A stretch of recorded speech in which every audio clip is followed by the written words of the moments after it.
Barrister Gauhar साहब ने और अहमद डोगर साहब ने बात की है, मैं उसी बात को आगे पाकिस्तान की डिस्क्रिपेंसीज उसकी जो गलतियां हैं उसको हाईलाइट किया गया है, उस पर ऑब्जेक्शंस और कमेंट्स दिए हैं हमारे मोतबर जजेस ने, और इस बात पे बारहा मोतबर सीनियर जजेस ने बारहा ये कमेंट किया है कि इलेक्शन कमीशन ऑफ पाकिस्तान की गलतियां किसी और स्टेक होल्डर को या कोई पार्टी जो कि पॉलिटिकल पार्टी या पार्लियामेंट्री पार्टी है अकॉर्डिंग टू द कॉन्स्टिट्यूशन वो क्यों भुगते। और सबसे ज़्यादा इम्पॉर्टेंट ये है कि जो वोटर है उसके राइट्स की प्रोटेक्शन की बात की जाए तो उस अगर तनाजुर में देखा जाए तो आज के आर्ग्यूमेंट से हमें काफ़ी हौसला मिला है, इस बात की तसल्ली भी हुई है कि 13 जनवरी को जो बल्ला छीन के हमारे से ये रिजर्व सीट छीन ली गई थी, शायद कहीं ना कहीं उसका रीड्रेसल हो सकता है इंसाफ के तकाज़ों को पूरा करते हुए। मैं यहाँ उसके राइट्स की प्रोटेक्शन की बात की जाए तो उस अगर तनाजुर में देखा जाए तो आज के आर्ग्यूमेंट से हमें काफ़ी हौसला मिला है, इस बात की तसल्ली भी हुई है कि 13 जनवरी को जो बल्ला छीन के हमारे से ये रिजर्व सीट छीन ली गई थी, शायद कहीं ना कहीं उसका रीड्रेसल हो सकता है इंसाफ के तकाज़ों को पूरा करते हुए। मैं यहाँ ये वाजे करना चाहती हूँ कि बतौर पीटीआई एक पॉलिटिकल जमात, एक पार्लियामेंट्री जमात, हमने तमाम तकाजे डेट्स के मुताबिक मुकम्मल किए थे। बैरिस्टर गौहर साहब हमारे चेयरमैन हैं, इनके पास पूरा रिकॉर्ड मौजूद है।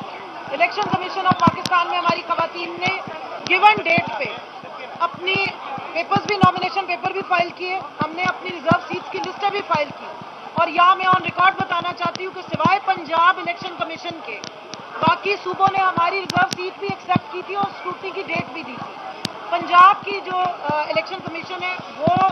बल्ला छीनने का इंतजार करते रहे, जिसके अगेंस्ट हम लोग लाहौर हाई कोर्ट में भी गए थे।